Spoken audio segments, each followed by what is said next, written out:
So yes, hello, what's up?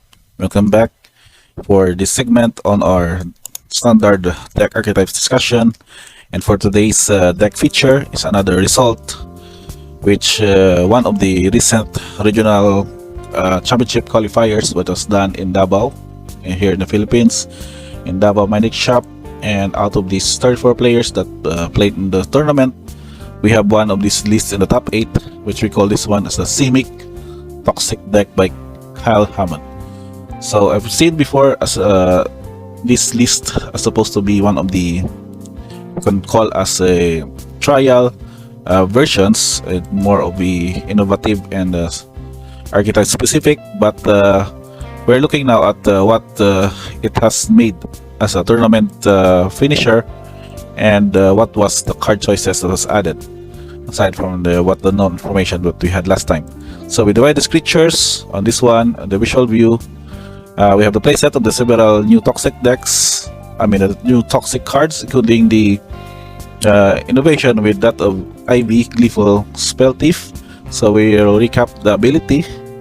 She is a 2-1 Fairy Rogue Flyer that has ability that whenever a player casts a spell that targets only a single creature other than Ivy, Glyphal Spirit can may copy that spell and that copy targets Ivy. So in this regard, we have several ways to trigger it with a good combo with that of Venerated Rat Priest, wherein the toxic one and its ability that whenever a creature you control becomes the target of a spell, target opponent gets a poison counter.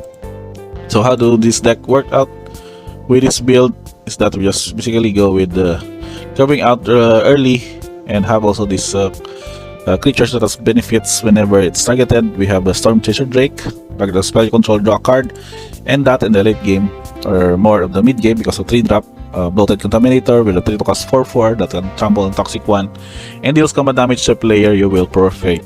So what are the card components here? As we have with not only having the new cards and comboing off with these target specific spells, we also have a playset of combat research, wherein Chan creature has, whenever creature becomes more of a card over effect, there's combat damage to a player, will draw a card, and as long as the creature is legendary, it gets +1 and has ward 1. So additional effect, if the creature is legendary, that is specifically goes with the Ivy Glyphal Spell Thief, it gets +1 and has ward 1. And more of the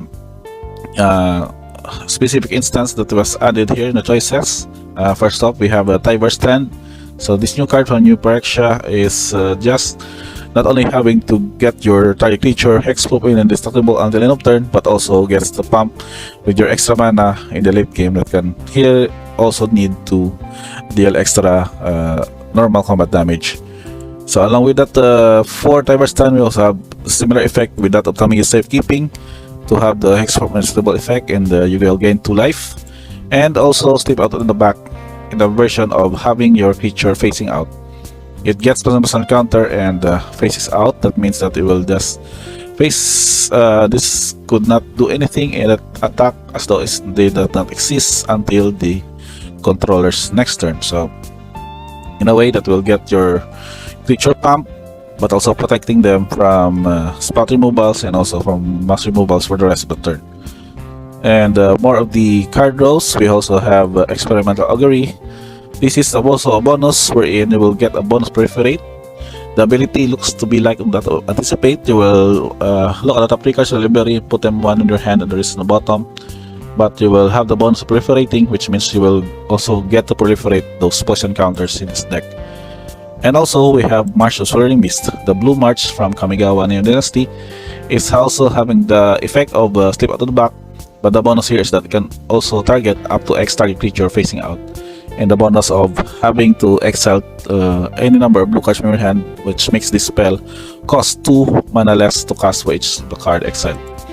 Now for the land choices, it's pretty much basic with the mana fix of Miracles, Painlands, Blue Green, and Dreamer Cascade from Crimson Bow, and one of copies of the channel lands from Kamigawa. We have Busiju, Windjurs, and Otowaras, Soaring City, and more of the basics of forests and islands. So 6 forests, 6 islands. That's basically going down to the total of 26 lands. Quite unusual for more of a sideboard deck to have this build to, 26, that's 22 lands to go with this build. No, so that's 16 creatures and 10 instance for spells. Now, going back again for the sideboard, we'll try to dissect how the deck works with the sideboard plan. We have Spell Pierce. This goes well also as a good counter spell for specific non-creature spells in the late game or early game, because of the 1 mana cost that can basically make you use to counter cards such as Invoke Despair, spells like Fable the Mirrorbreaker, and also Reckoner Blockbuster could also be countered if you're going to go untap island or untap blue mana on your first turn and your opponent goes with a turn to Blockbuster.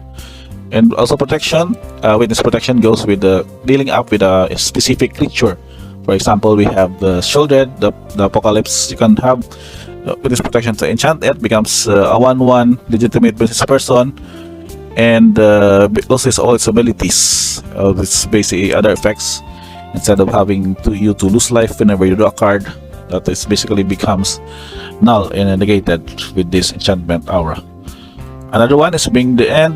This affects the counter target spell and control phase 2. It is bonus also that counter the spell, instead its controller has 3 or more poison counters. This is like a poison version of the Make Disappear card, but what's more efficient here is that as long as your opponent has 3 or more poison counters, this is basically a 2 to cast hard counter spell. Another one is 2 copies of Conquer Bloom to have also a good 2-drop, but then also destroy target enchantment or artifact and any other relevant spells, and also can do Proliferate if needed. Then 2 copies also of Infectious Bite. This is a word of the Infect that can get your opponent's poison counter, but also dealing damage to equal to its power to target creature you don't control. Another way to draw a card, or this is also used in mono blue temple decks, is to choose Stowaway.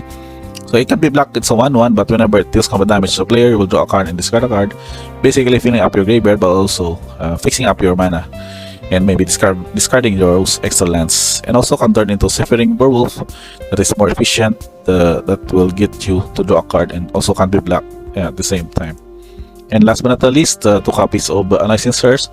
This is more of a anti for, I can say, the Atraxa Reanimator decks, and also for mono blue temple, by taking out their instant and sorceries in their graveyard, but also building up a good attacker with this ability that can be crewed later on to attack for a huge, maybe not a huge amount, but also being equal to the power of toughness to the lands or the number of cards that was exiled with it.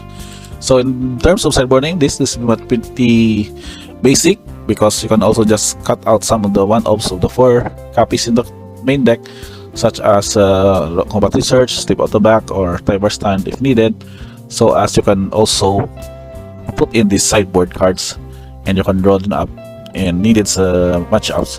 Like for example, in matchups that don't really need creatures, you can just cut out the Fading Hope and add in more counter spells like Bring the Ending or Spell Pierce to be able to counter the mid-range or mid-game or late-game spells.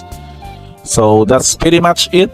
The deck's pretty much basic. It's very powerful, I think, with a good curve on the top, because most of the lands are pretty much on top. You can just curve out early on with the Rot Paste and Ivy and just pop out your March or Step at the Backs and Tiber Stand and have them toxic and get poison counters and get up to 10 as early as possible with this build. Sadly, that's just made into the top 8, but I think this deck still has potential to win any match of the local tournaments or any of the grand tournaments in the future. So I'm pretty much hoping that this will be not a breakout deck, but seeing a new kind of archetype that has adapted to the Pyrexia OLB1 mechanic has very much got me interested in how this build would be powerful and be further improved in the process as we go along with the standard metagame. So that's the build, guys. We have not set the average mana cost, but pretty much very small. I think we can go with the 2 or 1 on this build, as the curve out would be very much very efficient, and more also the counter draw effects with this card, and also some of the ways to protect your creatures. So that's basically it, guys. Thank you for checking this video. If you like this stunt, just click on subscribe and notifications bell on the lower right of your screen, and more so of your future updates like Mail Days, Magic the Gathering openings, product openings, more deck text like just this one, and other related stuff and news. Thank you guys for watching and see you guys on the next one.